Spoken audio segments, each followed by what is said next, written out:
Imagina esto. Es la 1 de la madrugada. Suena el teléfono fijo de tu casa. Al otro lado de la línea, escuchas la voz de alguien que lleva 4 años muerto.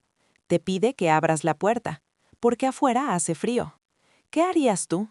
¿Es una broma macabra? ¿O hay algo mucho más oscuro? Algo que intenta advertirte sobre una verdad que ha permanecido oculta demasiado tiempo. En nombre de tu canal, te traemos la historia completa. Pero antes de sumergirnos, ayúdanos a construir una comunidad de amantes del misterio. Si estás listo para una historia que te erizará la piel y te hará cuestionar todo, dale like a este video ahora mismo. Suscríbete a este canal porque tenemos muchas más historias, basadas en hechos reales o inquietantemente posibles, que te mantendrán pegado a la pantalla. Y lo más importante, comenta. Escribe desde qué ciudad nos estás escuchando. Necesito saber hasta dónde ha llegado este relato. Ahora, respira hondo, ponte los auriculares y empecemos por el principio, cuando todo aún parecía normal. Fue el sonido más aterrador que un padre puede escuchar, la voz de su hija muerta suplicando a la 1 de la madrugada. Pero esto no era un simple fantasma. Era el primer movimiento en un juego mortal de secretos, manipulación y una verdad tan oscura que destrozaría la realidad del hombre que creía haberlo perdido todo. Nuestro protagonista es Eduardo Rojas, un viudo de 68 años que vive solo en una casa demasiado grande en el tranquilo barrio de Los Laureles, en la ciudad de Valparaíso, Chile. Su esposa, Clara, falleció hace 5 años, y el dolor se selló con la pérdida de su única hija, Antonella, en un aparente accidente automovilístico 4 años atrás. Eduardo, un antiguo profesor de literatura ahora jubilado, pasa sus días entre el silencio de los libros y el eco de los recuerdos. La noche en que todo cambió comenzó como cualquier otra. La llovizna fina, típica del puerto, golpeaba suavemente el tejado de tejas. Eduardo se despertó, como de costumbre, para ir al baño. El viejo reloj de péndulo en la sala acababa de dar la 1 con su campanada solitaria y melancólica cuando, en medio del silencio húmedo, el teléfono fijo de la pared rompió a sonar. Eduardo sintió un vuelco en el pecho. A su edad, las llamadas a esa hora nunca traían buenas noticias. Se incorporó con torpeza, se puso las gafas y caminó por el pasillo oscuro, sus rodillas protestando con cada paso. El teléfono sonaba con una urgencia inusual. Alargó la mano hacia el auricular blanco, pero el timbre se detuvo justo antes de que lo tocara. Un suspiro de alivio se le escapó, pero fue efímero. El sonido cortante recomenzó, ahora pegado a su oído. Lo descolgó. ¿Hola? Su voz sonó ronca por el sueño. Al otro lado, solo se escuchó el sonido lejano de la lluvia, como si la línea estuviera conectada al cielo mismo. Luego, un susurro. Suave, quebrado en los bordes, una voz que le atravesó el alma. «Papá, soy yo. Ábreme. Afuera hace mucho frío». Eduardo se quedó clavado en el suelo. Un frío glacial, que nada tenía que ver con la noche chilena, le bajó por la nuca. Esa voz. Era la voz de Antonella. La misma cadencia, el mismo tono cariñoso que usaba cuando era niña y tenía miedo. «¿Quién? ¿Quién habla?», preguntó, esforzándose por sonar firme, razonable. «Papá, soy yo, Antonella», insistió el susurro. «Por favor, ábreme la puerta. Tengo frío». Las piernas de Eduardo parecieron convertirse en gelatina. Pensó en un sueño, en una broma de mal gusto, en el colapso final de su cordura. «No juegues con eso», dijo, lento, con voz temblorosa. Mi hija Antonella murió hace 4 años». Hubo un silencio cargado. Luego, la voz pronunció una frase que partió en dos todos los recuerdos de Eduardo, abriendo una puerta a un pasado íntimo e inviolable. «Papá, cuando le tenemos miedo a la oscuridad, encendemos la luz dentro del corazón. ¿Te acuerdas?». Eduardo jadeó. El mundo se detuvo. Esa frase era su frase. La que habían inventado juntos, padre e hija, una noche de apagón cuando Antonella era pequeña, Dan lloraba aterrada. Un código secreto de amor y consuelo. Nunca lo había escrito. Nunca se lo había contado a nadie, ni siquiera a Clara. «¿Qué? ¿Quién eres?». Su voz era apenas un hilito de aire. «Soy Antonella», respondió la voz con una certeza que dolía. Tengo frío, papá, por favor. Eduardo miró hacia la puerta principal de la casa, cuya silueta se veía desde la sala. Sintió una atracción hipnótica, un jalón inexplicable. Con el auricular aún pegado a la oreja, sus pies comenzaron a moverse hacia allí. «Si eres tú, Antonella», susurró, desesperado por una prueba, «dime, ¿de qué color era tu primer paraguas?» Un breve silencio. Luego, la respuesta llegó clara y precisa. «Azul. Era un paraguas azul pequeñito que me compraste en la feria de Cardonal. Ese día llovió mucho y tú te habías olvidado el tuyo. Volvimos empapados. Tú estabas molesto contigo mismo, pero a mí me dio mucha risa». Casi se le cayó el teléfono de la mano. El mercado Cardonal de Valparaíso. El detalle del paraguas olvidado. La risa de Antonella bajo la lluvia. Era un recuerdo íntimo, vivido, imposible de conocer para un extraño. Llegó a la puerta. La madera estaba fría bajo sus dedos. La luz del porche estaba apagada. «¿Dónde estás?», preguntó con un hilo de voz. «Aquí, delante de la casa», respondió la voz. Y entonces Eduardo notó algo escalofriante. El sonido parecía venir de dos lugares a la vez. Del auricular y, muy débilmente, del otro lado de la puerta de madera. «Por favor, no aguanto más el frío». Eduardo colgó el teléfono despacio, dejándolo sobre una mesita cercana. Su corazón martillaba en sus sienes. Se inclinó, conteniendo la respiración, y miró a través del ojo de la cerradura, una vieja mirilla de vidrio. Y la vio. Bajo la llovizna, empapada, con el pelo oscuro pegado al rostro pálido, estaba Antonella. Llevaba la chaqueta gris de mezclilla que tanto usaba. Su rostro era exactamente el que él recordaba, el que besaba cada día en la fotografía de su velador. De pronto, ella alzó la mirada, como si pudiera sentir su presencia tras la mirilla. Sus ojos, grandes y oscuros, parecieron encontrar los suyos a través del pequeño círculo de vidrio. Sus labios esbozaron una sonrisa triste, la misma que ponía para calmarlo cuando era niña.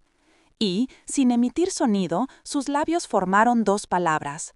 «Papá». Luego, articuló una frase muda que hizo que Eduardo retrocediera como si lo hubieran golpeado. Leyó sus labios con terror. «Papá, todavía guardas mi carta detrás de la foto de tu boda, ¿verdad?» Eduardo chocó contra la pared, sin aliento. La carta, una nota de la primaria que Antonella había escondido detrás del marco de la foto de su boda con Clara. Un secreto de complicidad entre padre e hija. Solo ellos dos lo sabían. Afuera, la figura golpeó la puerta suavemente, con el mismo ritmo tímido y reconocible que usaba Antonella cuando llegaba tarde a casa. Toc, toc, toc. «Papá, abre, por favor». La nostalgia y el terror se enredaron en su pecho en un nudo insoportable. ¿Cómo podía la hija a la que él mismo había sepultado estar ahora en su porche, bajo la lluvia de Valparaíso? Con lágrimas resbalando por sus mejillas arrugadas, impulsado por un amor más fuerte que el miedo, Eduardo giró la llave. La puerta chirrió al abrirse apenas unos centímetros. Una bocanada de aire nocturno, frío y cargado del olor a mar y tierra mojada, entró en la casa. El porche estaba vacío, no había nadie. Solo la llovizna fina, las hojas del antiguo árbol de jazmín del patio moviéndose en la oscuridad y el eco del vacío. «Antonella», susurró hacia la noche. Ninguna respuesta, solo el silencio húmedo del puerto después de la medianoche. Eduardo cerró la puerta con manos temblorosas. Pasó el cerrojo no una, sino dos veces, como si pudiera encerrar el terror y la confusión en la fría noche porteña. Se apoyó contra la madera, respirando entrecortadamente, el pecho apretado por una angustia que no sabía nombrar. «Un sueño», murmuró para sí mismo en la penumbra de la sala. «Debe haber sido un sueño lúcido, una pesadilla traicionera». Regresó al dormitorio, donde el viejo reloj de péndulo seguía marcando el tiempo con una monotonía que ahora le parecía burlona. Se sentó al borde de la cama, con la luz del velador encendida, mirando sin ver hacia el armario donde aún colgaban algunos vestidos de Clara. No supo a qué hora el agotamiento físico y emocional lo venció, pero se durmió vestado, sentado, con la cabeza apoyada contra la cabecera de la cama. La luz de la mañana, filtrándose por las cortinas de lino, lo despertó con un dolor en el cuello y una pesadez mental que lo abrumaba. Por un instante bendito, quiso creer que todo había sido producto de su soledad y su añoranza. Se levantó, se estiró y decidió salir a tomar un poco del aire fresco matutino de Valparaíso. Tal vez el olor a sal lo despejaría. Al girar la llave de la puerta principal y empujarla, el aire frío de la mañana entró, pero también una revelación helada. En el suelo de cemento del porche, aún húmedo por el rocío y los vestigios de la llovizna, había marcas. Huellas pequeñas, claramente descalzas, como de alguien que había estado parado, inquieto, justo frente al umbral. Las marcas se alargaban ligeramente hacia la reja de hierro forjado que daba a la callejuela empedrada, y se desvanecían donde el suelo ya estaba seco. Eduardo se agarró del marco de la puerta. El corazón, que creía haber recuperado su ritmo, comenzó de nuevo una carrera desbocada. Bajó la mirada hacia el picaporte de madera. Allí, borrosa pero inconfundible, estaba la marca de una mano húmeda que había oscurecido la madera clara. No era un sueño. «Eduardo, cálmate», se dijo en voz alta, usando su nombre propio como un regaño. «Estás viejo, tu mente te juega trucos, no todo lo que ves es real». Pero el frío en la nuca, idéntico al de la noche anterior, no se iba. Esas huellas eran reales. Esa mano había estado allí. Alrededor de las 9 de la mañana, el timbre de la reja sonó, sobresaltándolo. Miró por la ventana. Era su vecino, don Eliseo, un hombre robusto y de buen corazón que vivía 2 casas más abajo, con su overol de trabajo ya puesto. A su lado, su esposa, doña Guillermina, sostenía una bolsa de malla con algo dentro. Eduardo salió al porche, intentando esbozar una sonrisa. «Buenos días, don Eliseo, doña Guillermina». «Buenos días, don Eduardo», respondió Eliseo con su voz ronca. «¿Todo bien? Anoche, bien tarde, vi la luz de su sala encendada. Me pareció raro». Eduardo negó con la cabeza, demasiado rápido. «No, nada». «Se me olvidó apagarla, nada más. Es que a esta edad el sueño es traicionero, usted sabe». Don Eliseo asintió, pero su mirada era perspicaz. «No piense tanto, vecino. A nuestra edad, si uno se queda dando vueltas en la cabeza, termina enfermando. Le trajimos unos membrillos de nuestro árbol. Están dulcísimos». Le tendió la bolsa. Eduardo agradeció e, impulsado por la cortesía, los invitó a pasar un momento. Mientras caminaban hacia la sala, sus ojos no podían evitar volver, una y otra vez, al lugar donde las huellas ya se estaban secando, volviéndose casi invisibles. Se sentaron en las cómodas butacas de la sala. Doña Guillermina, una mujer de mirada dulce pero aguda, lo observó fijamente. «Eduardo, perdone que lo note, pero está muy pálido. ¿Pasó algo anoche?» La pregunta, hecha con genuina preocupación, quebró la frágil coraza de Eduardo. Dudó solo un momento antes de comenzar a hablar. No les contó todo, no mencionó la frase secreta ni la visión en la mirilla, pero sí habló de la llamada a la 1, de la voz que sonaba como la de Antonella, de los golpes suaves en la puerta. Don Eliseo puso una mano en su hombro. «Habrá sido un sueño tan vívido que se le pegó a la vigilia, vecino. A mí me ha pasado. Sueño que mi vieja madre está aquí, preparando mote con huesillos, y al despertar hasta creo olerlo. Es la nostalgia, es dura». Doña Guillermina asintió. «Rece, don Eduardo. Pídale a Dios y a la Virgen del Carmen, nuestra patrona, que le calme el corazón. Y si hace falta, vaya a hablar con alguien, un psicólogo. No tiene nada de malo. A todos nos hace bien hablar». Eduardo asintió, agradeciendo sus palabras, aunque una parte de él, la que había visto las huellas, no creía en ellas.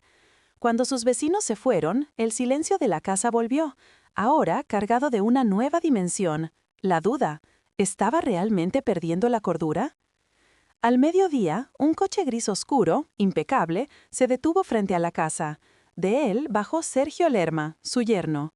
Sergio era psicólogo, con un consultorio en el barrio alto de Viña del Mar. Siempre impecable, con camisas planchadas, pantalón de vestir y un aura de control tranquilo que a veces incomodaba a Eduardo. «Buenas tardes, suegro», dijo Sergio al estrechar su mano con firmeza. «Perdón por la visita sin aviso. Tuve una cancelación y aproveché para pasar a verlo. Don Eliseo me comentó que no está durmiendo bien». Eduardo lo hizo pasar. El discreto perfume de Sergio, a madera y algo cítrico, llenó la sala. En la pared, la foto de la boda de Antonella y Sergio los observaba. Ella, radiante, él, con una mano protectora en su hombro, sonriendo a la cámara. Sergio se sentó, cruzando las piernas. «Cuénteme, suegro, ¿qué ha estado pasando?» Esta vez, Eduardo, tal vez buscando una explicación profesional que lo tranquilizara, contó la historia con más detalles. La llamada, la voz, el contenido íntimo de la conversación, incluso la visión a través de la mirilla. Sergio lo escuchó sin interrumpir, asintiendo levemente, su rostro una máscara serena de atención profesional. Cuando Eduardo terminó, Sergio tomó aire. «Usted sigue muy dolido, suegro. Es completamente comprensible. El cerebro humano, en su afán de procesar el dolor y la culpa, puede crear narrativas muy complejas. Alucinaciones auditivas y visuales no son infrecuentes en casos de duelo complicado». «Yo no estoy teniendo alucinaciones, Sergio», dijo Eduardo, con más firmeza de la que sentía. «Había huellas en el porche». «Huellas que podrían ser de cualquier vecino, de un transeúnte, incluso de un animal», respondió Sergio con su voz calmada, la que usaba en sus programas de radio sobre bienestar emocional.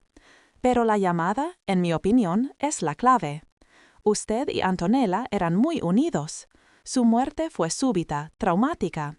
Usted no ha terminado de hacer las paces, y esa culpa inconclusa está manifestándose».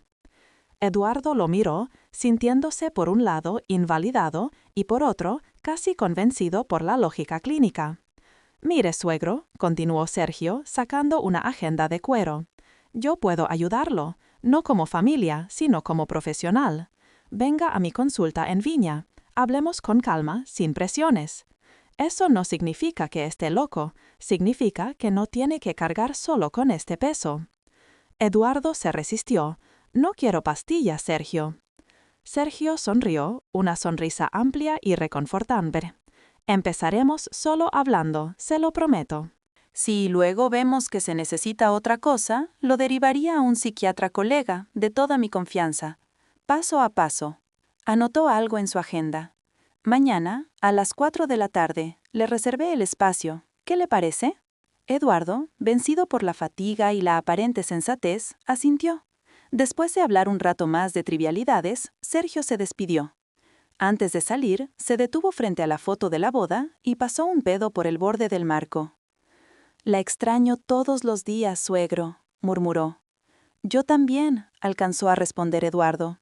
Cuando la puerta se cerró, la casa no solo recuperó su silencio, sino que éste se llenó de una nueva cualidad. Era el silencio pesado que deja a alguien que se lleva consigo no solo su presencia, sino también tu propia certeza. Para distraerse, Eduardo decidió hacer algo que postergaba desde hacía meses: ordenar la estantería de la sala, llena de polvo y de sus viejos libros de pedagogía. Mientras sacaba volúmenes, una pila se inclinó peligrosamente. Al intentar sujetarla, algo cayó desde la parte trasera de un estante alto. Era un sobre color crema, ya amarillento por el tiempo. No tenía dirección, solo una línea escrita en la portada, con una letra que Eduardo reconoció de inmediato, la letra redonda y apurada de Antonella. Decía: «Para papá, no te enojes hasta terminar de leer». El corazón de Eduardo dio un vuelco brutal. Con manos que ahora temblaban de verdad, abrió el sobre. Dentro había una hoja de cuaderno doblada varias veces. La fecha, escrita en la esquina superior, era de 2 semanas antes del accidente. La carta empezaba así: «Papá, no sé con quién más hablar. Me da miedo que te enojes conmigo, pero me da más miedo seguir callando esto». Eduardo tragó saliva y continuó leyendo, cada palabra clavándose en su pecho como un dardo helado. La letra de Antonella corría por la página, inclinada y nerviosa, contando una historia que Eduardo nunca quiso ver. Papá, creo que Sergio me está siendo infiel. Hay una paciente, una mujer que va mucho a su consultorio. Él llega tarde, a veces olvida nuestras citas, y cuando le pregunto se pone a la defensiva. Me dice que soy exagerada, que soy celosa patológica, que desconfío como tú. Perdón, no quería decir eso, pero es lo que él repite. Eduardo sintió un puñal de culpa. Él siempre había aconsejado a Antonella diálogo, comprensión. Le había dicho que Sergio era un hombre ocupado, un profesional dedicado. Me da miedo, papá. Cada vez controla más cosas. Con quién hablo, a dónde voy, cuánto tiempo paso contigo. Dice que tú me debilitas, que me haces dependiente. No quiere que trabaje fuera de la casa. Dice que con lo que él gana es suficiente.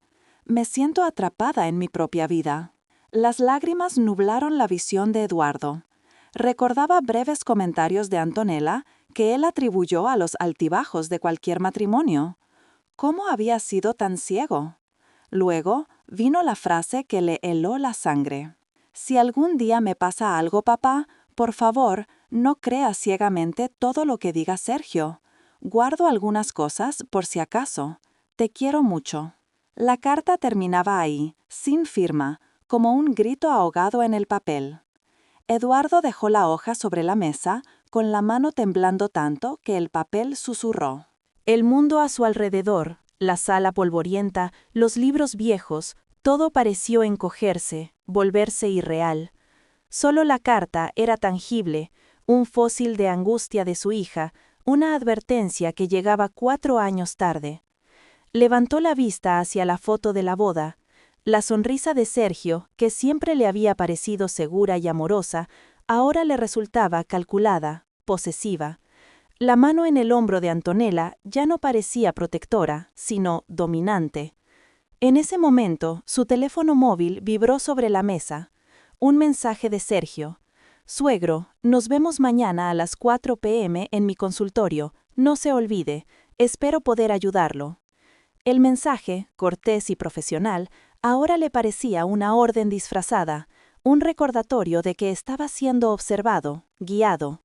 En su cabeza, la voz de la madrugada, «Papá, ábreme», se mezcló con la voz muda de la carta. «No creas todo lo que diga Sergio». Demasiada coincidencia, demasiado perfecto. Por primera vez desde la muerte de Antonella, un sentimiento nuevo brotó entre la tristeza, la sospecha.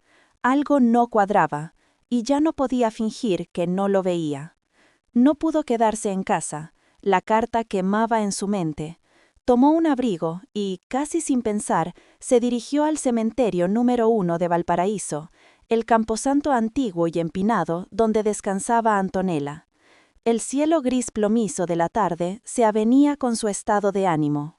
Caminó entre los nichos y mausoleos de mármol blanqueado por el salitre hasta llegar a la tumba simple de Antonella, en un rincón sombreado por un viejo ciprés. Su nombre y las fechas, grabados en la piedra, le dolían como el primer día. Antonella, susurró, acomodando unas flores secas en el jarrón de latón. Si estás enfadada conmigo, tienes todo el derecho, pero no me atormentes así, dime qué pasa. Fue entonces cuando vio eso. A los pies de la lápida, medio escondido entre la hierba húmeda, había un objeto pequeño. Se agachó, con dificultad, y lo recogió. Era una muñeca de trapo antigua, con un vestido de cuadritos rojos y blancos, desteñido por el sol y la humedad. La reconoció al instante. Era señorita Lila, la muñeca que Antonella había tenido desde los 5 años. Decía que la muñeca era su guardián secreto y que debía vivir siempre en casa, en el estante de su habitación, para estar segura. Desde su muerte, Eduardo la había guardado, con amoroso cuidado, en una caja de recuerdos de madera que conservaba en el armario de su dormitorio, una caja que nadie más abría. Nunca la había llevado al cementerio. Un escalofrío, más profundo que cualquier sensación anterior, lo recorrió. Imposible, murmuró, apretando la muñeca contra su pecho. Casi corriendo, con un dolor punzante en el costado, regresó a casa. Subió directamente a su dormitorio, abrió el armario y sacó la pesada caja de madera. La colocó sobre la cama y levantó la tapa. Allí estaban los recuerdos, el primer par de zapatitos, los boletines de la escuela, dibujos infantiles, un mechón de pelo rubio oscuro atado con una cinta. Revolvió todo con manos cada vez más desesperadas. Buscó en cada rincón. La muñeca, señorita Lila, no estaba. La caja cayó de la cama con un golpe sordo. Eduardo se dejó caer de rodillas en el suelo jadeando. Si no había sido él, ¿quién había entrado en su casa, en su armario, y había llevado ese objeto íntimo a la tumba? Sergio tenía llave, sí, pero ¿para qué haría algo tan macabro y específico? La única respuesta que surgió, aterradora e irracional, fue la de la voz al teléfono. Alguien que decía estar atrapada entre la vida y la muerte. Un golpe fuerte en la puerta de la calle lo hizo saltar. «¡Tío Eduardo!», llamó una voz masculina, joven y familiar. «Soy yo, Tomás». Aliviado por la interrupción, Eduardo se secó rápidamente los ojos y fue a abrir. Era su sobrino Tomás, hijo de su hermano menor que vivía en Santiago. Tomás, de unos 30 años, vestía una chaqueta de cuero, jeans y llevaba una mochila de fotógrafo. Tenía el pelo desordenado y una sonrisa franca que recordaba mucho a su padre. «Hola, tío. Perdón por la invasión. Estaba por aquí haciendo un reportaje sobre los ascensores para una revista y no podía irme sin verte». Eduardo, conmovido por la visita familiar inesperada, lo hizo pasar. Tomás dejó la mochila y su mirada fue directa a la foto de Antonella. «Sigue impactándome verla ahí», dijo, su voz perdiendo por un momento su alegría habitual. «Parece que fuera a salir de la foto y decirme que mi artículo tiene faltas de ortografía». Eduardo logró una sonrisa triste. Después de tomar un café y hablar de trivialidades, la angustia acumulada encontró una válvula de escape. Eduardo empezó a contarle. Todo. La llamada, las huellas, la carta, la muñeca en la tumba. El rostro de Tomás se volvió serio, profesional. Era periodista freelance, con un interés particular en crónicas de true crime e historias no contadas. «Tío», dijo al final, con calma, Esto suena exactamente a los casos que investigo para mi podcast, Crónicas del Puerto. Historias que parecen una cosa en la superficie y son otra muy distinta en el fondo. ¿Crees que la muerte de Antonella no fue un accidente?». La pregunta le salió a Eduardo en un susurro ronco. «No saltemos a conclusiones», respondió Tomás, cauteloso. «Pero la carta es una bandera roja enorme. Habla de control, de celos profesionales, de aislamiento. Y Sergio, él es psicólogo, sabe cómo funciona la mente, sabe qué palabras usar para sembrar duda o crear certidumbre. Pero siempre ha sido tan correcto, tan servicial», argumentó Eduardo, casi por inercia. «Precisamente por eso, tío», insistió Tomás. «El perfil encaja. ¿Todavía tiene el expediente del accidente? ¿Recortes de prensa, algo?». Eduardo asintió. Fue a su dormitorio y regresó con una carpeta manila, gastada en los bordes. Dentro guardaba el dolor tangible, fotocopias de las notas de los diarios. Joven psicóloga fallece en trágico accidente en la Ruta 68. El informe preliminar de Carabineros, algunas fotos turbias del coche destrozado. Tomás extendió los papeles sobre la mesa del comedor. Sus ojos, entrenados para buscar inconsistencias, volaban de un documento a otro. «Mire esto, tío», dijo señalando una línea en una noticia de un periódico local. Aquí dice que en la escena se encontraron marcas de frenado atípicas y que el airbag no se desplegó. En el informe policial lo atribuyen a posible falla mecánica y cierran el caso. «Lo leí en su momento», admitió Eduardo, «pero estaba tan destrozado. Sergio se encargó de todo, yo solo firmaba lo que me ponían delante». Tomás frunció el ceño. «Eso es justo lo que me preocupa. En casos que he revisado, un airbag que no funciona y marcas de frenado raras pueden indicar manipulación. No es algo que se afirme a la ligera, pero es una posibilidad. Y si hay motivos, como una esposa que amenaza con revelar una infidelidad o abuso psicológico y que además es hija de un hombre mayor, heredero de esta casa en un barrio que se está valorizando. Eduardo miró la foto del automóvil de Antonella, un compacto blanco convertido en una masa de metal retorcido al borde de la carretera. La náusea le subió por la garganta. ¿Me ayudarías a averiguar?, preguntó. Su voz era la de un hombre muy viejo y muy asustado. Tomás le puso una mano firme en el hombro. Claro que sí, tío. Esto ya no es solo un misterio familiar, es por Antonella. Esa misma tarde, Tomás empezó a hacer llamadas desde su portátil. Contactó a un amigo que trabajaba en el diario El Mercurio de Valparaíso, a otro que era abogado, y comenzó a buscar en bases de datos en línea. Eduardo lo observaba, sintiendo una mezcla de esperanza y de un miedo aún mayor. Al anochecer, Tomás reunió sus cosas. Mañana sigo, tío.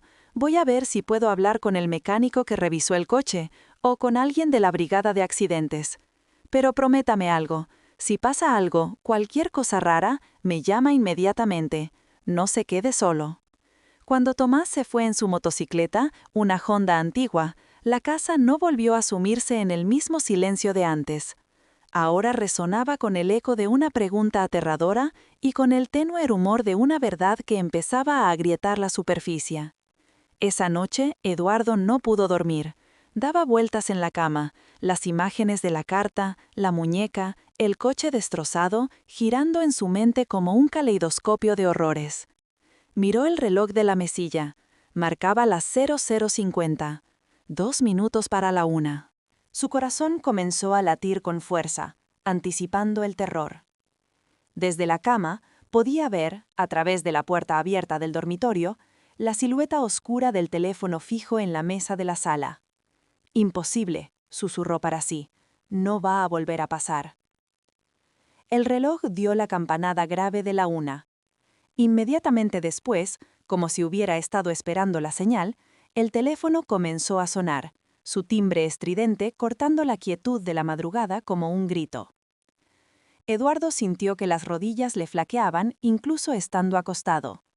Pero una nueva determinación, forjada en el horno de la sospecha y la rabia, lo empujó a levantarse.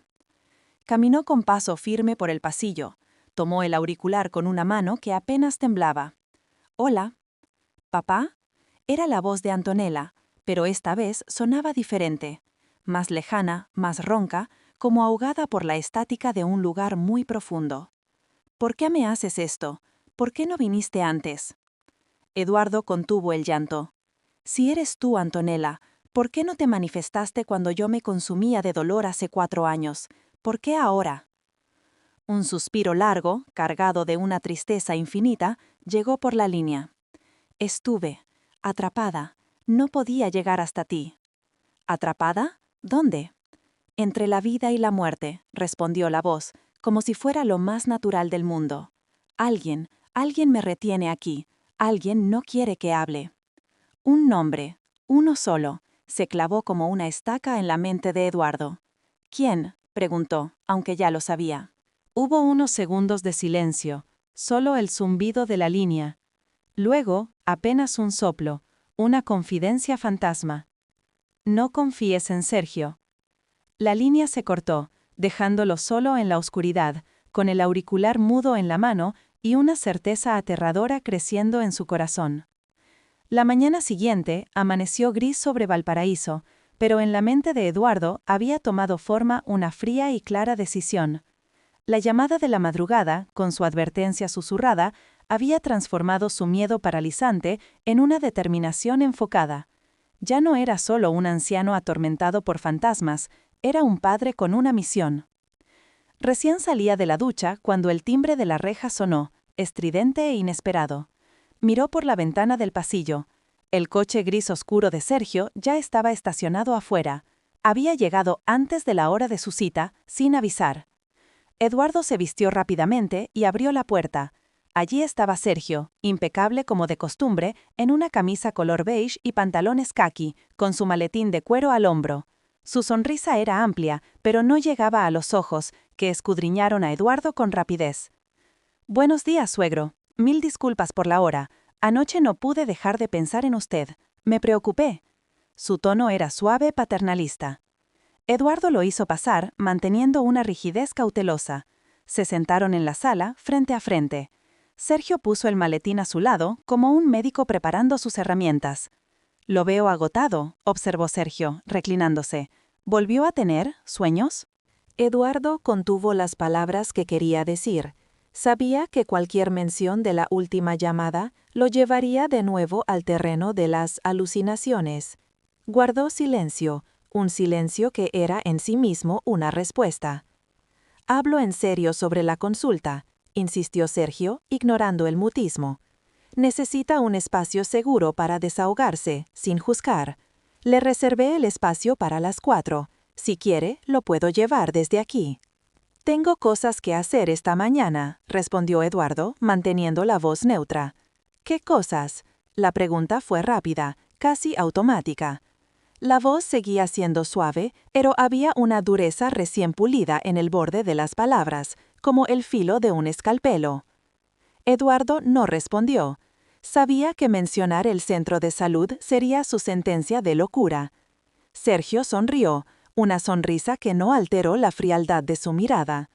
«Sé que tiene muchas cosas en la cabeza, suegro, pero no debería andar solo por ahí. Hace poco casi se desmaya en la feria. Me preocupa su seguridad». El tono era el de un adulto hablando con un niño desobediente, no el de un yerno preocupado. Eduardo sintió una chispa de indignación. «Estoy viejo, Sergio, pero no soy un inválido, ni un niño». «No es mi intención controlarlo», se apresuró a decir Sergio, levantando las manos en un gesto de falsa inocencia. «Es que usted es la única familia que me queda, desde que Antonella no está. Si algo le pasara...». Dejó la frase en el aire, cargada de una amenaza implícita disfrazada de preocupación. «En fin, si insiste en salir, al menos déjeme llevarlo yo. Luego pasamos por la clínica». La palabra «déjeme» resonó como una orden disfrazada de gentileza. «Te aviso si lo necesito», dijo Eduardo por fin, esforzándose por sonar dócil. «Ahora quiero desayunar tranquilo». Sergio se quedó un segundo en silencio, midiéndolo. Luego asintió y se levantó, alisándose la impecable camisa. «Está bien, no quiero presionarlo, pero piense en mi oferta. Necesita ayuda profesional, ¿no? Historias espeluznantes que su sobrino pueda estar metiéndole en la cabeza para su podcast». Eduardo frunció el ceño. «¿Qué quieres decir con eso?» «Tomás es un buen chico», concedió Sergio con un dejo de condescendencia, «pero vive de buscar casos escandalosos, de darle un giro dramático a la realidad. No permita que lo use como material. A veces, la línea entre el apoyo familiar y la explotación es muy delgada». El mensaje era claro. Desconfía de Tomás, confía solo en mí. Era la táctica clásica del manipulador, aislar a su víctima. Sergio se fue poco después. Cuando la puerta se cerró, Eduardo sintió que el aire de la casa se hacía más liviano, pero también más frío. El viaje que había planeado al centro de salud perdió urgencia frente a una amenaza más inmediata, la de Sergio sospechando de sus movimientos. Poco antes del mediodía, Tomás llegó de nuevo, esta vez con su portátil y un gesto aún más serio. «Tío, tengo novedades.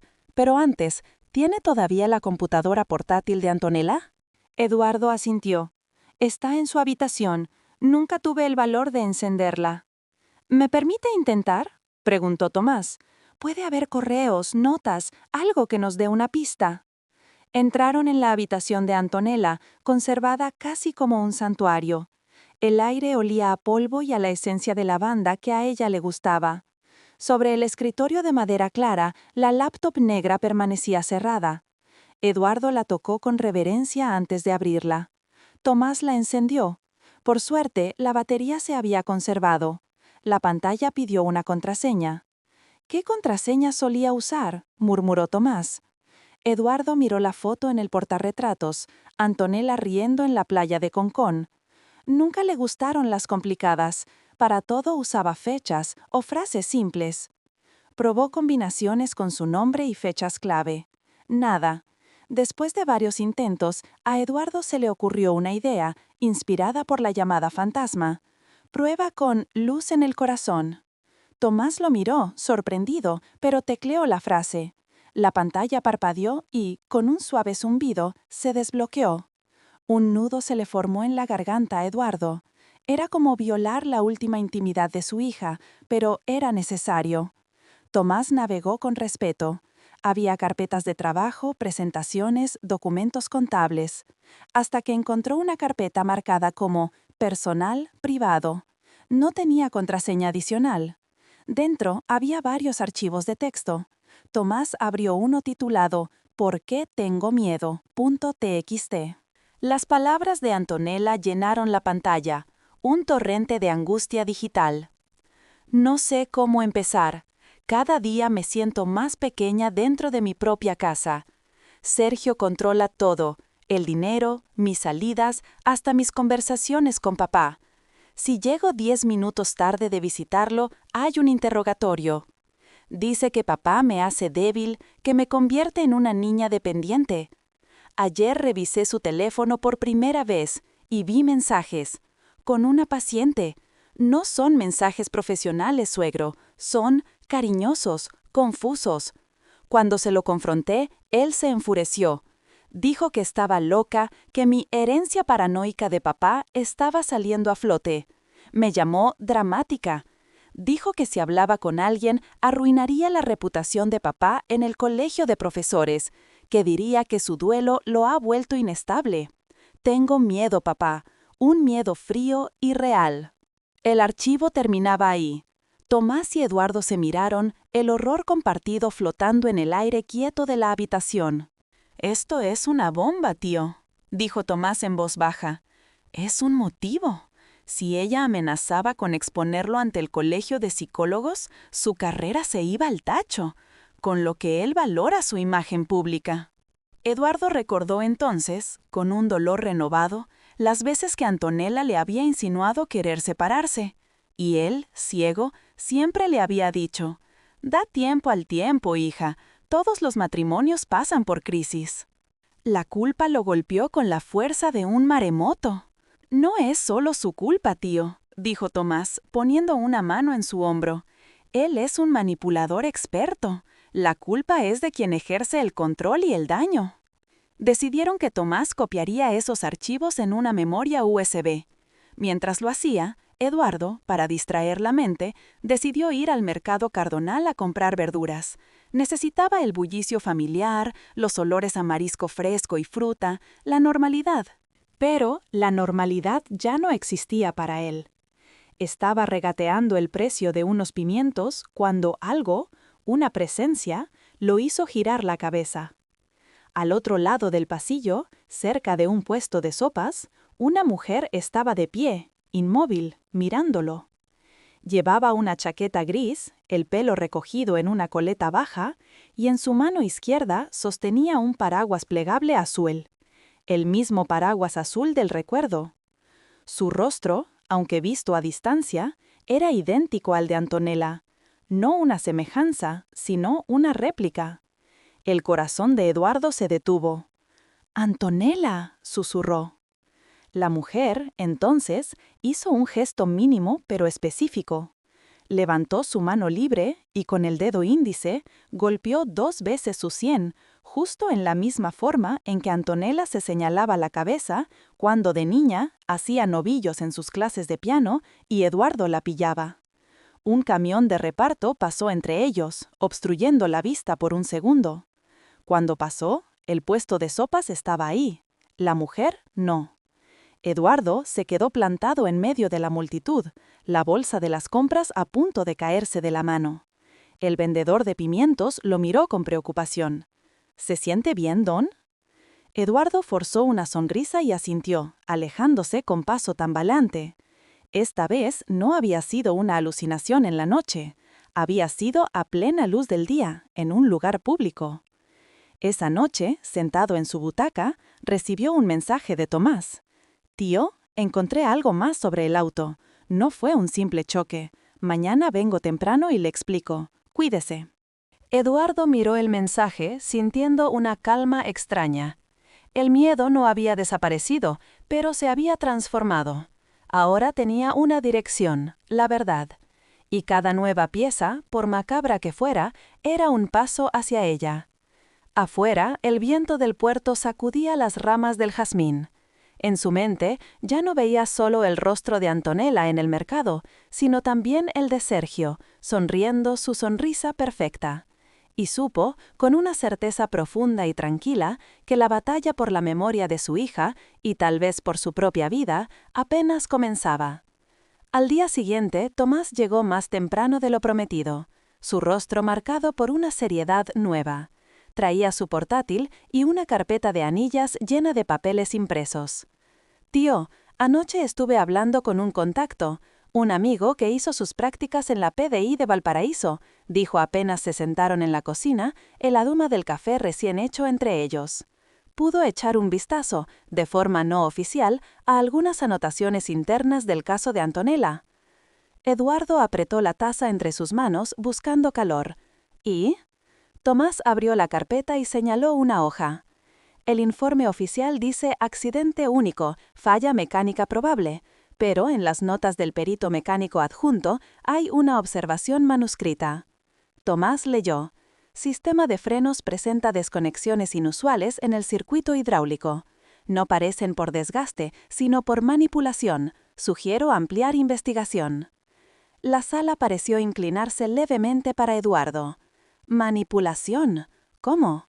Como si alguien hubiera aflojado una línea o interferido deliberadamente, explicó Tomás, su voz baja pero clara. El perito lo sugirió, pero como no había pruebas de quién lo pudo hacer, y dado que el familiar directo, es decir, Sergio, no presentó ninguna queja y aceptó el veredicto de accionante, el caso se archivó. «Yo estaba destrozado», susurró Eduardo, la culpa regresando en oleadas. «Sergio se encargó de todo. Firmé lo que me puso delante». «Y la bolsa de aire», continuó Tomás, pasando a otra hoja. «Según estas mismas notas, el sensor debió activarla, pero no lo hizo. El módulo estaba completamente inerte.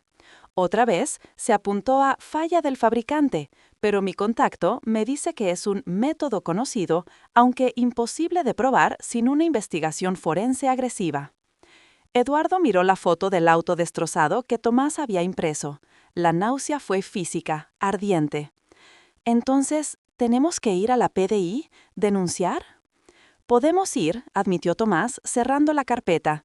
«Pero si vamos solo con sospechas, cartas y corazonadas, lo más probable es que abran el archivo, lo revisen y, sin nueva evidencia contundente, lo vuelvan a cerrar. Necesitamos algo más, algo que ate a Sergio directamente o que revele un motivo irrefutable». Eduardo lo miró, desesperanzado. ¿Qué podría ser eso? Tomás respiró hondo. Sergio guarda secretos, no solo de Antonella, sino de sus pacientes. Es su moneda de cambio, mi contacto. Bueno, tengo un amigo, Diego, que trabaja como personal de limpieza nocturno en la clínica psicológica Armonía Interior, la de Sergio.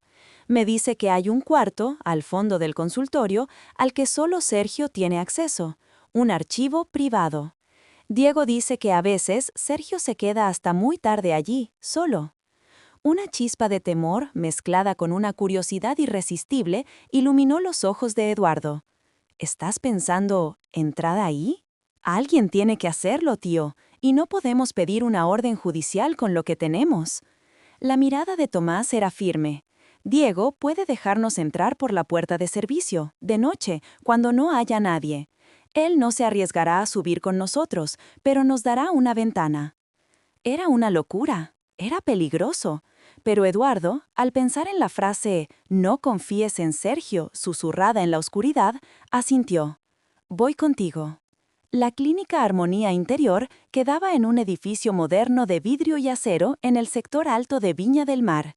De noche, con su iluminación tenue, parecía un barco fantasma varado en la colina. Tomás y Eduardo llegaron en un taxi discreto, bajando una cuadra antes. Diego, un hombre delgado y nervioso, los esperaba junto a una puerta metálica de servicio. «No hagan ruido, las cámaras de este pasillo están desconectadas durante mi turno de limpieza, pero no se confíen», susurró Diego, entregándole a Tomás una llave maestra. El consultorio es el 501. El cuarto privado está detrás del escritorio. Yo me quedo aquí. Si pasa algo, mándenme un mensaje y yo daré una alarma de incendio o algo. Subieron por la escalera de emergencia, evitando el ascensor. El pasillo del quinto piso estaba en penumbra, solo iluminado por las luces de emergencia. El zumbido del aire acondicionado era el único sonido. Tomás usó la llave para abrir la puerta del consultorio 501, Dr. Sergio Lerma.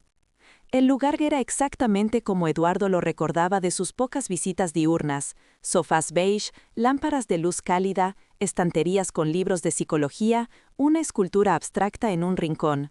Pero de noche, todo parecía una escenografía, falsa y ominosa. Tomás se dirigió directamente a una puerta discreta de madera oscura, casi camuflada en el panel de madera de la pared.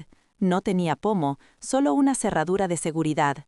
Tomás sacó un pequeño juego de ganzúas y, con manos sorprendentemente hábiles, trabajó en la cerradura.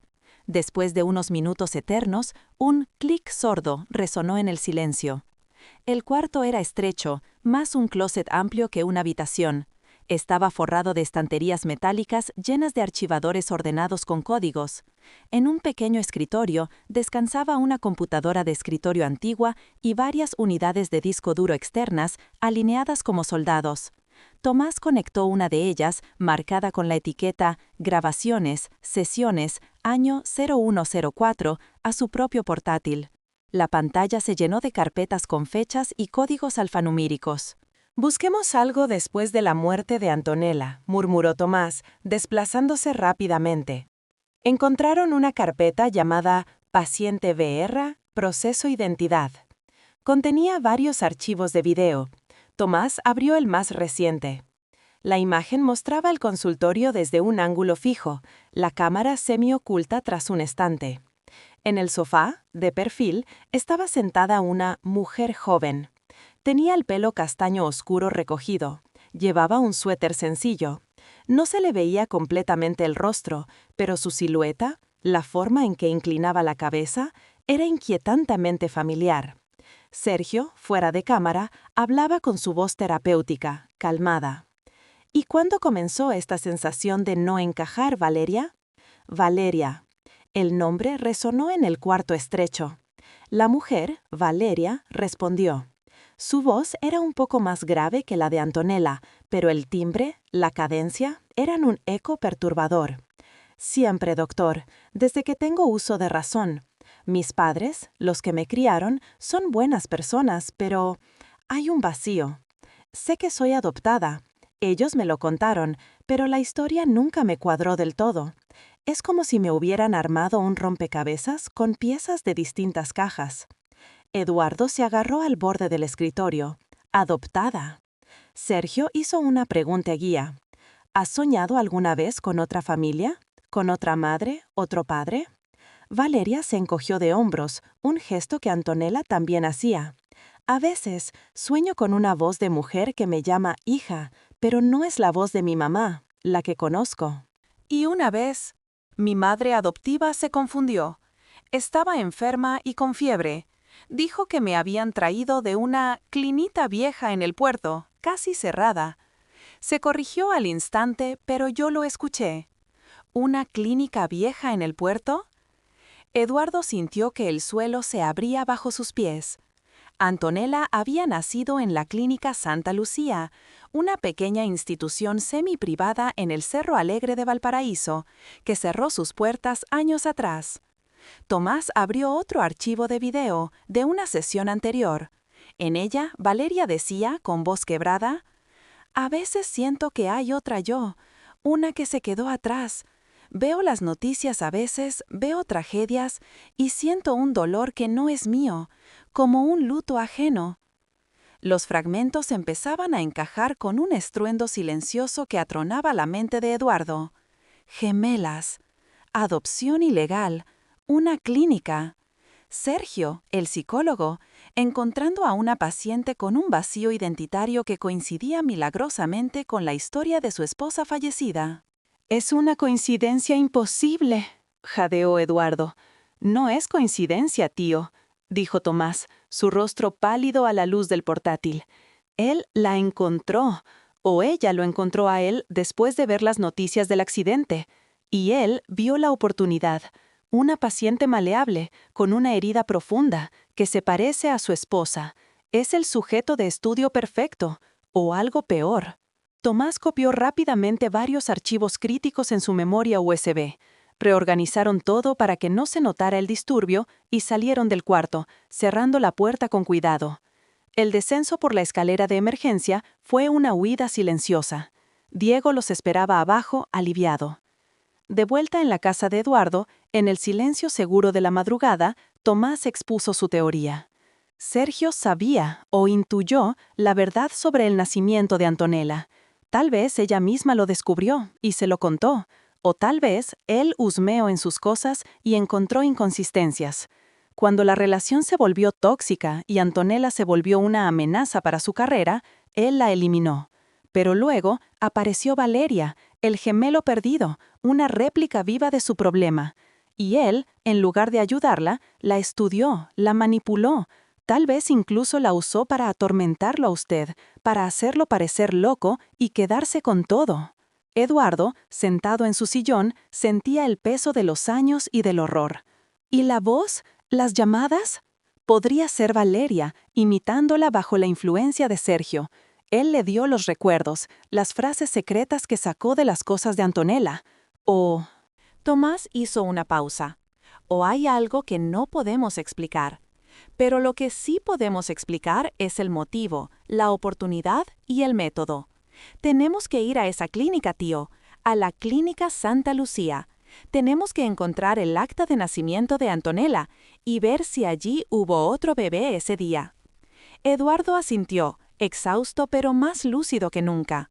La niebla del miedo sobrenatural se disipaba, revelando el paisaje, aún más terrible, de una maldad humana calculada y fría. La 1 de la madrugada ya no era una hora de fantasmas, sino el recordatorio de una cuenta pendiente con la verdad. La mañana después de la incursión en la clínica, Eduardo se despertó con una determinación de acero. El sueño había sido una ficción imposible. Tomás llegó temprano, cojeando levemente por un viejo esguince que el estrés había reavivado, pero con los archivos digitales seguros en su poder. Tenemos que movernos rápido, tío. Si Sergio sospecha algo, borrará o moverá cualquier prueba física que quede. Tomás había investigado. La Clínica Santa Lucía, donde había nacido Antonella, había cerrado hacía más de una década. Sus archivos, si es que sobrevivieron, habían sido transferidos al Archivo General del Registro Civil de Valparaíso, en un edificio antiguo del plan de la ciudad. El viaje en micro fue silencioso. Eduardo miraba por la ventana los cerros coloridos, sintiendo que cada curva lo acercaba no solo a un documento, sino a una posible reescritura de su vida. Tomás revisaba notas en su teléfono. El archivo general era un lugar de techos altos y olor a papel viejo y humedad. Una funcionaria de mediana edad, de nombre señora Margarita, los atendió con escepticismo hasta que Eduardo, con voz quebrada por la emoción, explicó que buscaba el acta de nacimiento original de su hija fallecida por temas de herencia. Los archivos de clínicas privadas cerradas son un desorden, don Eduardo, pero podemos intentar buscar en los lotes que nos transfirieron. ¿Año y nombre completo? Antonella Rojas Solís. Nació el 3 de mayo de 1988. La señora Margarita los guió a una sala de investigación fría, iluminada por tubos fluorescentes. Tardaron casi 2 horas en encontrar la caja correcta, marcada con el sello descolorido de la Clínica Santa Lucía. Dentro, carpetas de diferentes años, algunas con las hojas pegadas por la humedad. La carpeta de 1988 estaba allí. Eduardo, con manos que volvían a temblar, la abrió.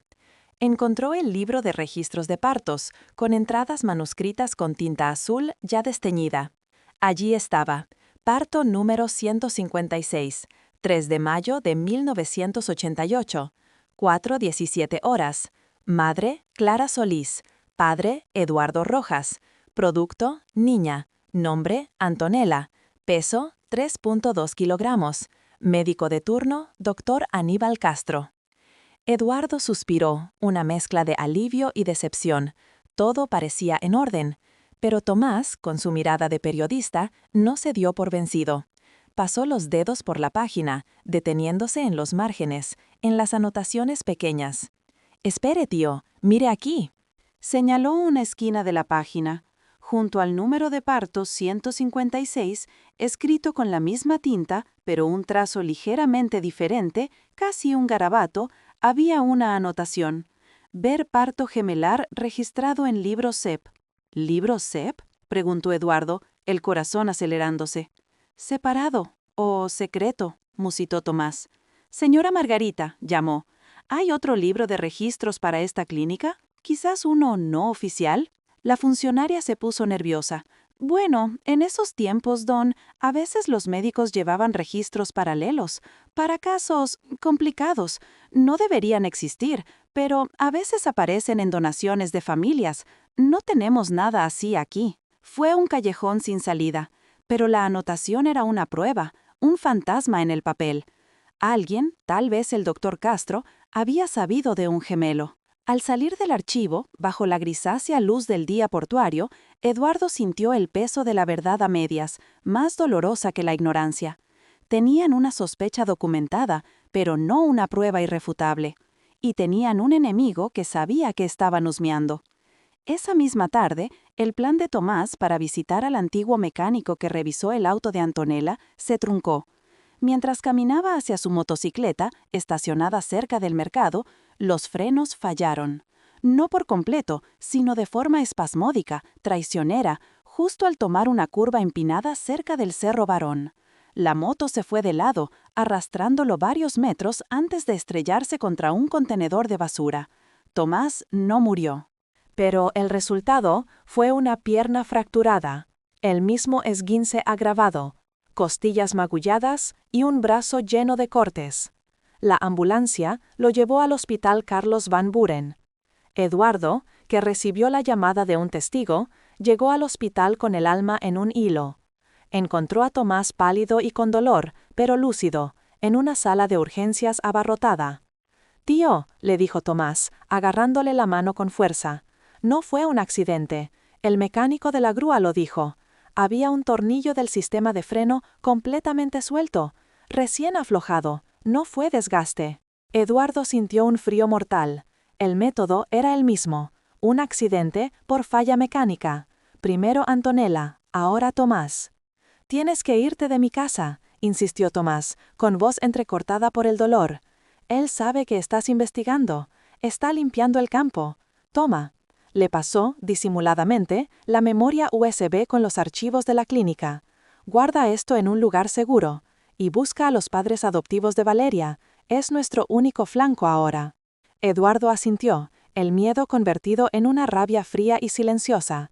Ayudó a Tomás a instalarse en una habitación y, prometiendo volver al día siguiente, regresó a su casa. La caminata fue larga. Cada sombra en los cerros le parecía una amenaza. Al entrar, la casa olía a soledad y a peligro. Cerró todas las puertas con llave. Siguiendo el instinto, guardó la memoria USB dentro de un viejo volumen de poemas de Pablo Neruda, en un estante alto. Esa noche no esperó pacíficamente la llamada. Se sentó en la sala, a oscuras, mirando el teléfono. El reloj marcó la 1. El teléfono sonó. Esta vez lo descolgó al primer timbre. «Papá». La voz de Antonella sonaba diferente, agotada, como si hablar fuera un esfuerzo inmenso. «Te están acorralando». «Lo sé, hija», respondió Eduardo, con una calma que le sorprendió. «Valeria, ¿es mi hija también?». Un silencio largo. Luego, un suspiro que sonó a liberación. «Sí, ella es la parte de mí que se quedó atrás, la que él usa. Él le ha llenado la cabeza de veneno, de que tú la abandonaste. Pero ella está empezando a dudar». «¿Cómo la encuentro?», preguntó Eduardo, urgente. «Los padres, los que la criaron, se apellidan Ríos. Viven en Villa Alemana, en el sector de Los Nogales. Busca a don Horacio y doña Beatriz Ríos. Ellos tienen miedo también». La línea se cortó. Eduardo se quedó con el auricular en la mano, Una nueva pieza del rompecabezas en su poder. Villa Alemana. Un pueblo en el interior, tranquilo, un lugar para esconder un secreto. Al día siguiente, después de visitar a Tomás en el hospital, quien, a pesar del dolor, le dio el visto bueno, Eduardo tomó un bus a Villa Alemana. El contraste con Valparaíso era total: aire seco, calles tranquilas, el ritmo lento del campo. Preguntando discretamente en una tienda del sector de Los Nogales, encontró la dirección. Una casa pequeña, pintada de blanco, con un jardín bien cuidado. Llamó al timbre. La mujer que abrió, doña Beatriz, tenía el rostro surcado de arrugas bondadosas, pero los ojos llenos de una cautela instantánea. ¿Sí? Buenos días, disculpe la molestia. Busco a don Horacio y doña Beatriz Ríos. Soy Eduardo Rojas. El apellido hizo efecto. El rostro de la mujer se descompuso en una mezcla de miedo y reconocimiento. Ya hablamos con las autoridades hace años, no sabemos nada más. Yo no soy una autoridad, dijo Eduardo, suavizando su voz al máximo. Soy un padre, el padre de Antonella, y creo que también puedo ser el padre de Valeria. Doña Beatriz contuvo un sollozo y abrió la puerta un poco más. Adentro, en una sala modesta, don Horacio, un hombre de manos callosas, se puso de pie, defensivo. Eduardo no entró, habló desde el umbral, mostrando solo su dolor, no su ira. No vine a reclamar. Vine a entender. Mi mujer dio a luz en la clínica Santa Lucía. El doctor Castro atendió el parto. En los registros hay una nota sobre un gemelo. Ustedes adoptaron una niña de esa clínica, ese mismo día. Los Ríos se miraron. Fue don Horacio quien habló, con voz ronca. Estábamos desesperados. No podíamos tener hijos. Un contacto nos habló del doctor Castro. Dijo que había una bebé, que la madre no podía quedarse con las dos, que era una oportunidad para darle una vida buena. Pagamos, nos dieron a Valeria, nunca supimos nombres. ¿Y ella sabe? Sabe que es adoptada, dijo doña Beatriz, llorando en silencio, pero nunca le contamos los detalles turbios. Hace unos años empezó a obsesionarse con su origen. Veía las noticias, vio el caso de Antonella. El parecido era impactante, se puso muy mal. Y entonces conoció al doctor Lerma. Dijo que él podía ayudarla. Eduardo cerró los ojos. El círculo se cerraba. Sergio no solo había encontrado a Valeria, había posicionado estratégicamente su propio rol como su salvador, su guía en el laberinto de su identidad. Y desde ahí podía controlar la narrativa, alimentar su resentimiento, usarla. ¿Dónde está Valeria ahora?, preguntó. Con él, susurró doña Beatriz con terror. Casi vive en esa clínica. Ya no es nuestra hija, es su paciente, su proyecto. Y tenemos miedo, don Eduardo, miedo de lo que él le pueda hacer, o de lo que ella, creyendo sus mentiras, pueda hacer. Eduardo les dio las gracias y se alejó de la casa con el corazón hecho trizas, pero la mente más clara que nunca. Tenía los nombres, la confirmación, el motivo de Sergio. Tenía la grabación de Valeria en terapia. Tenía la anotación en el acta. Tenía el accidente de Tomás. Era hora de dejar de investigar y empezar a actuar. Pero sabía que enfrentar a Sergio directamente, sin una prueba irrefutable que lo atara al asesinato, era un suicidio. Necesitaba que Valeria hablara. Necesitaba arrancarla de la telaraña de Sergio. Y para eso necesitaba una trampa. Una donde el psicólogo creyera que tenía el control total, hasta que fuera demasiado tarde. De vuelta en Valparaíso, sentado en su sala al atardecer, miró la foto de Antonella. «Lo vamos a atrapar, hija», murmuró, «con la verdad que tú trataste de contar». Sacó su teléfono móvil y escribió un mensaje a Sergio. Con manos firmes, a pesar del odio que hervía en sus venas, tecleó. «Sergio, tienes razón, no estoy bien. Las voces, las visiones, son insoportables. Necesito ayuda. Necesito que me ingreses en una clínica, como sugeriste. ¿Podemos hablar de los papeles de la tutela? Ven esta noche, a las 11. Estaré solo. Hablemos». Envió el mensaje. El cebo estaba puesto. Ahora solo quedaba preparar la trampa y esperar a que la arrogancia del depredador lo llevara directo a la jaula. El mensaje fue un anzuelo perfecto. La respuesta de Sergio llegó en minutos. Me alegra su claridad, suegro. Allí estaré a las 11. Lo ayudaremos. La arrogancia del depredador, que cree haber ganado, resumaba en cada palabra. Eduardo pasó las siguientes horas en una calma febril. Preparó la trampa con la meticulosidad de un relojero. Primero, buscó el viejo grabador de periodista de Tomás, un dispositivo pequeño pero de buena calidad. Lo colocó tras un jarrón en la repisa de la sala, con el micrófono orientado hacia las butacas. Verificó que la memoria tuviera espacio y que estuviera encendido. La luz piloto estaba oculta. Luego, llamó a Capitán Álvarez, un contacto de Tomás en la PDI, al que le había pasado información preliminar días antes. Le explicó, de forma sucinta y urgente, que esa noche podrían obtener una confesión. El capitán, aunque escéptico, accedió a tener un coche patrulla cerca, a una distancia discreta, y a acudir si recibía una señal. No puedo intervenir sin una orden o sin flagrancia, don Eduardo, pero si hay una amenaza inminente o una admisión de culpabilidad grabada, eso cambia las cosas. Tenga cuidado. El último elemento de la trampa era el más impredecible, Valeria. Si ella era, como sospechaba, el fantasma tangible, podría aparecer. Su lealtad era el factor desconocido. A las 10:58, los faros del coche gris de Sergio iluminaron la fachada. Eduardo respiró hondo. El anciano asustado que Sergio esperaba encontrar ya no existía. En su lugar había un hombre con nada que perder y todo por lo que luchar. Sergio entró sin esperar, su sonrisa terapéutica en su lugar. Llevaba el maletín. Veo que ha tomado la decisión correcta. Es lo mejor para usted. Se sentaron. Sergio sacó unos documentos. Son los poderes notariales y la solicitud de ingreso a una clínica de reposo excelente. Firme aquí y yo me encargo de todo. Descansará, recibirá tratamiento y dejará atrás estos fantasmas. Eduardo tomó los papeles, fingió revisarlos y los dejó a un lado. Antes de firmar mi libertad, hablemos de Antonella. La sonrisa de Sergio se congeló 1 milímetro. Ese dolor hay que superarlo, no revivirlo. ¿Superar cómo? ¿Cómo superaste tú su amenaza de denunciarte por infidelidad y manipulación? La pregunta cayó como un guante de hierro. El rostro de Sergio se endureció, la máscara se resquebrajó.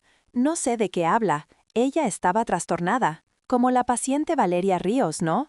La gemela que tu esposa nunca conoció, la que encontraste y envenenaste contra mí. Conveniente, ¿no? Sergio se levantó lentamente. Su voz perdió toda dulzura. Está delirando, suegro. La soledad y la culpa lo han quebrado. Por eso necesita la clínica. ¿Y los frenos de Antonella, Sergio? ¿Y el airbag? ¿Y el tornillo suelto en la moto de Tomás? ¿Son también delirios? Por un instante, el hombre tras el psicólogo asomó. Frío, calculador, peligroso. Sus ojos eran de hielo. Accidentes trágicos. La vida es frágil, sobre todo para quienes se meten donde no deben. Era lo más cercano a una admisión que podrían obtener. En ese momento, un golpe suave, familiar, resonó en la puerta. Toc, toc, toc. Ambos miraron hacia allí. Sergio palideció levemente. Eduardo se levantó. Parece que tenemos una visita inesperada. Al abrir, allí estaba Valeria. Llevaba la chaqueta gris, el rostro pálido y los ojos inmensos, llenos de una confusión dolorosa. Miró a Eduardo, luego a Sergio, que se había puesto de pie con furia contenida. «¿Qué haces aquí?», le espetó Sergio. «Viniste porque sentiste que algo estaba mal, ¿verdad?», dijo Eduardo, su voz suave, dirigida solo a ella. «Porque los recuerdos que él te dio nunca encajaron del todo. Porque una parte de ti sabía que algo en esta casa te llamaba».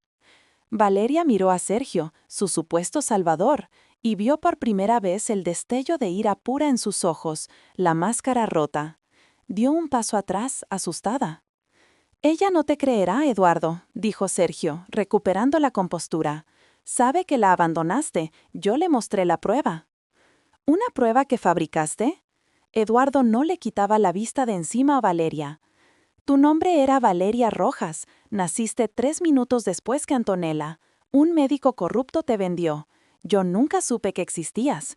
Pero ella, Antonella, tal vez sí lo sospechaba. Y por eso escribió la carta, para protegerme de él. Sergio, viendo que el control se le escapaba, abrió su maletín. No sacó más papeles. Sacó una jeringa precargada con un líquido transparente. Esto se ha terminado.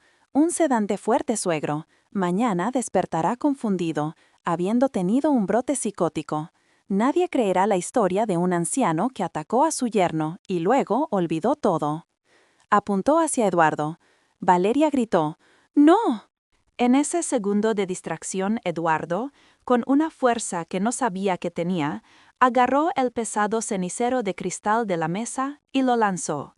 No hacia Sergio, sino hacia la lámpara de pie que iluminaba la sala.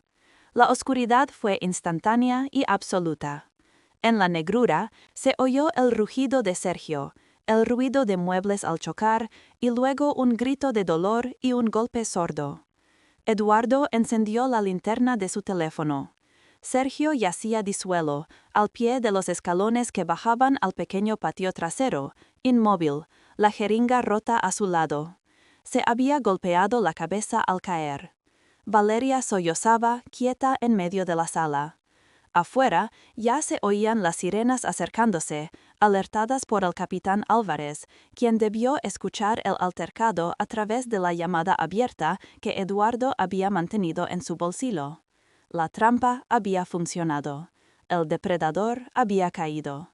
Pero la verdad, completa y desgarradora, recién comenzaba a salir a la luz. La luz azul de las patrullas de la PDI barrió la fachada de la casa, pintando de surrealismo la escena doméstica convertida en campo de batalla. El capitán Álvarez fue el primero en entrar, su mirada profesional escaneando la sala.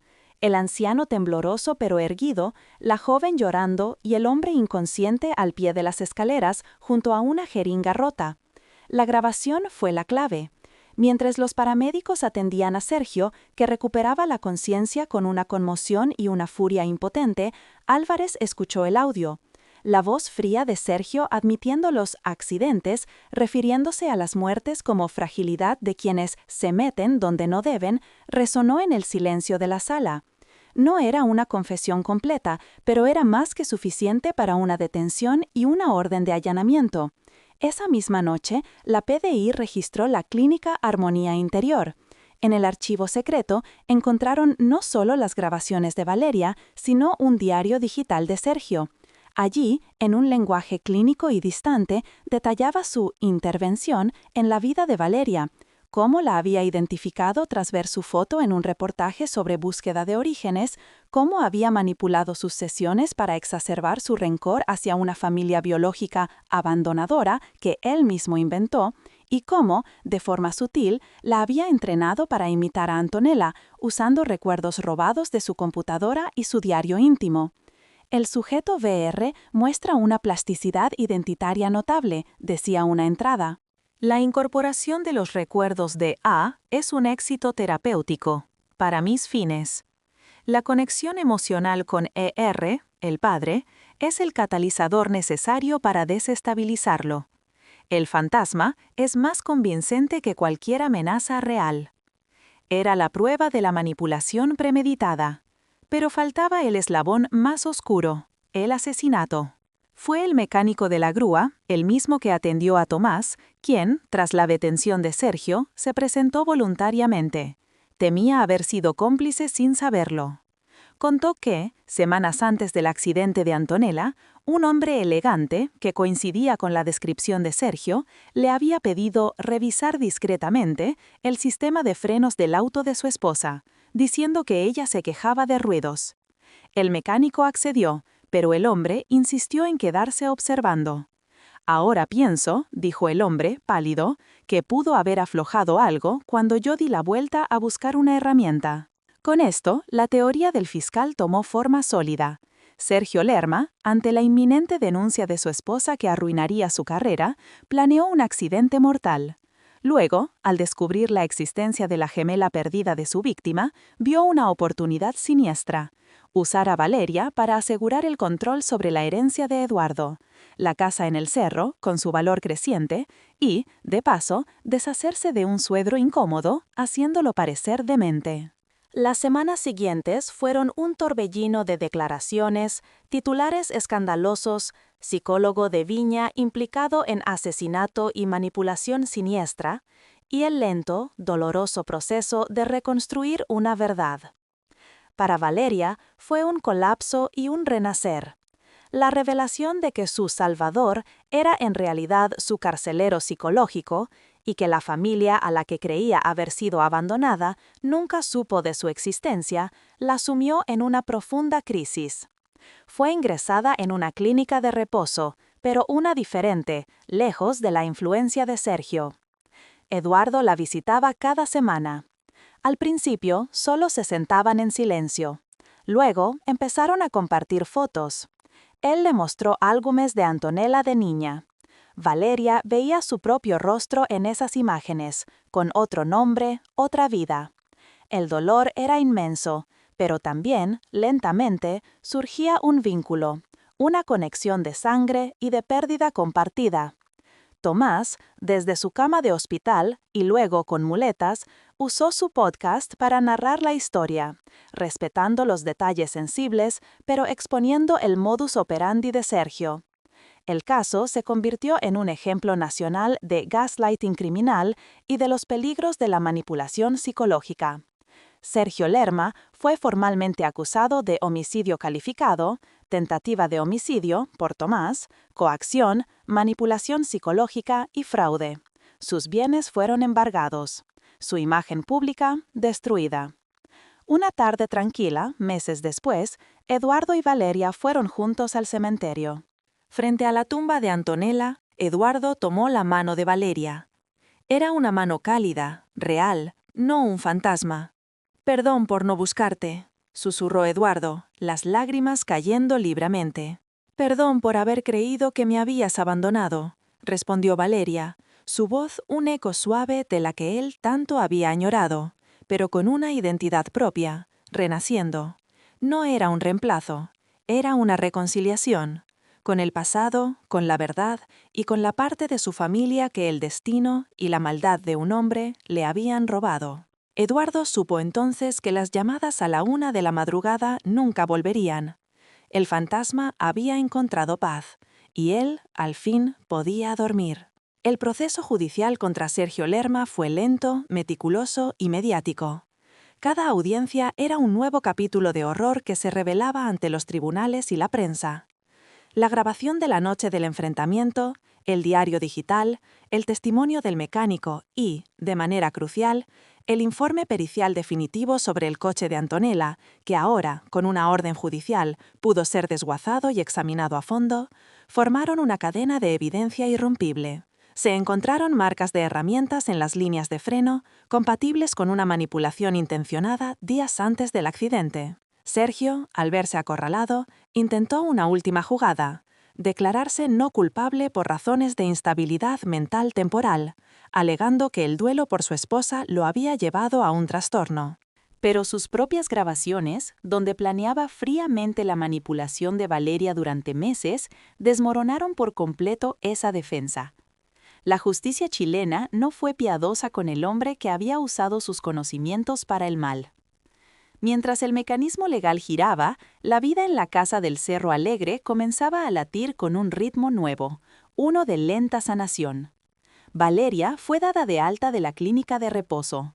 Los médicos diagnosticaron un severo trastorno de estrés postraumático y una disonancia identitaria inducida, pero pronosticaron una buena recuperación con terapia adecuada y un entorno estable.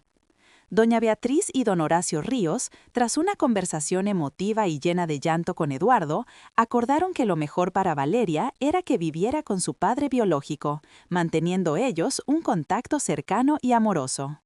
Eran sus padres en todo, menos en la sangre, y ese lazo no se rompería. Los primeros días de Valeria en la casa fueron de una timidez extrema. Caminaba por los pasillos como si fuera un museo de una vida que no había vivido. Se detenía frente a las fotos de Antonella, tocando el vidrio del marco con los dedos, estudiando cada rasgo que era también el suyo. Eduardo la observaba con el corazón en un hilo, sin forzar nada. Una noche, mientras lavaban los platos juntos, una tarea mundana que se convirtió en un ritual precioso, Valeria rompió el silencio. Sergio, me hizo memorizar cosas, dijo, mirando el agua correr sobre un plato. Frases. Cosas que Antonella le había contado, o que él sacó de su diario. La luz en el corazón, el paraguas azul, hasta la forma de golpear la puerta.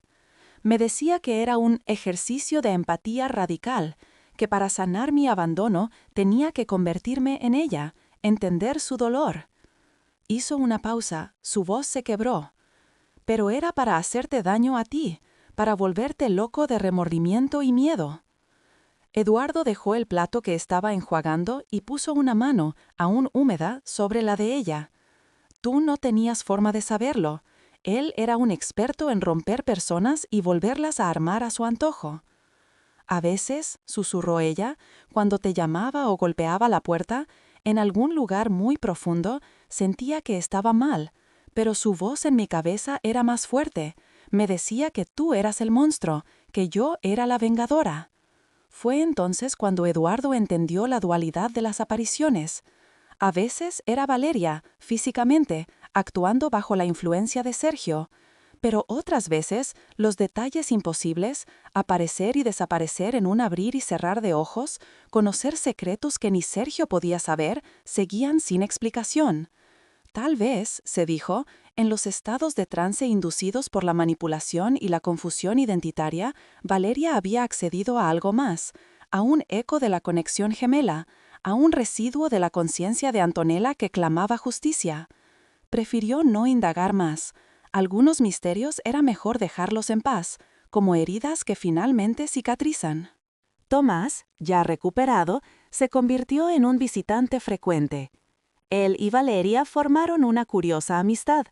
Tomás, el periodista escéptico, encontraba fascinante y terapéutico ayudar a Valeria a reconstruir su propia historia, separando los hechos reales de la ficción implantada por Sergio. Juntos, con la bendición de Eduardo, revisaron los archivos de la clínica y el diario de Antonella, esta vez no para buscar fantasmas, sino para recuperar la memoria auténtica de la hermana que Valeria nunca conoció. Una tarde, Tomás llegó con una carpeta. «Es del archivo del doctor Castro, el médico», dijo solemnemente. Lo había obtenido de un familiar lejano del médico, ya fallecido. Dentro, entre notas ilegibles, había una hoja suelta. Era un recibo de dinero, una cantidad considerable para la época, firmado por don Horacio Ríos. Y al dorso, una nota garabateada. Gemela B, niña. Entrega a familia Ríos. No registrar. Silencio absoluto. Era la última pieza del rompecabezas. La prueba tangible del origen del crimen inicial, la venta de una niña. Valeria lloró al verlo, pero fueron lágrimas de liberación. Por fin sabía, con certeza documental, que su abandono había sido un robo. Su identidad, por primera vez, tenía unos cimientos sólidos, aunque dolorosos. Eduardo, por su parte, empezó a cambiar la casa. No fue un borrón y cuenta nueva, sino una integración.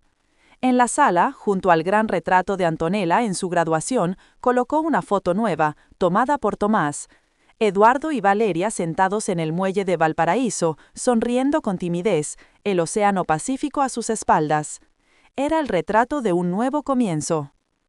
Una noche, meses después de que Sergio fuera condenado a una larga pena de prisión sin derecho a beneficios, Eduardo se despertó sin razón aparente. Por vieja costumbre, miró el reloj luminoso en la mesilla. Antes, esa hora le habría helado la sangre. Ahora solo inspiró hondo. Se levantó, se puso la bata y caminó descalzo por el pasillo, ahora familiar y seguro. La casa no estaba en silencio absoluto. Desde la habitación de Valeria, convertida en un espacio personal lleno de sus libros y sus dibujos, había descubierto una veta artística, llegaba el suave sonido de música instrumental. El teléfono fijo, ese artefacto que había sido un instrumento de terror, descansaba mudo en su mesita. Eduardo pasó los dedos por su superficie polvorienta. Ya casi nadie lo usaba. El reloj de péndulo en la sala dio la primera campanada de la 1. Bong. Luego otra. Bong. Su sonido ya no era solitario ni amenazante. Era solo la marca del tiempo, un tiempo que ahora pertenecía a los vivos. No hubo llamada, no hubo golpes en la puerta, solo el ritmo tranquilo de la respiración de la casa y la música tenue de la habitación de su hija. Eduardo se acercó a la ventana que daba al porche. Afuera, la neblina marina bajaba por el cerro, envolviendo el jazmín en un manto blanco y húmedo. No había sombras errantes, ni huellas en el cemento, solo la noche pacífica del puerto. Sonrió, un gesto pequeño y verdadero que le estiró los labios arrugados. «Buenas noches, Antonella», susurró hacia el cristal empañado. «Descansa, por fin». Luego, volviéndose hacia el pasillo por donde venía la música, añadió, en un tono más cálido, «Buenas noches, Valeria». Apagó la luz de la sala y regresó a su cama. Se acostó y esta vez, por primera vez en 4 años, se durmió mucho antes de que el reloj marcara la 1:30, hundido en un sueño profundo y sin pesadillas, mientras en la habitación de al lado, su hija, la que había regresado de entre las sombras de una mentira, dibujaba bajo la luz suave de un velador, inventando, al fin, su propio futuro. El tiempo, ese gran sanador, tejía sus días con una nueva normalidad. La casa en el Cerro Alegre ya no era un mausoleo de recuerdos, sino un hogar con cicatrices, pero vivo. Valeria comenzó a estudiar terapia artística online, una decisión que hizo llorar a Eduardo de orgullo. Era su forma de entender el dolor que había sufrido y de convertir la manipulación que vivió en una herramienta para ayudar a otros. Tomás, su cómplice y ahora amigo, la animaba diciéndole que tenía el material de primera mano para ser la mejor en su campo. Una tarde de domingo, con el sol oblicuo de invierno entrando por la ventana, Valeria se sentó con Eduardo en el sofá. Tenía un cuaderno de dibujo en las manos. «Papá», dijo, usando la palabra que ya fluía con naturalidad, aunque siempre con un dejo de asombro. «He estado pensando en la frase «encendemos la luz dentro del corazón». Eduardo sintió una oleada de emoción. Era la frase que había sido usada como un arma, el núcleo del tormento.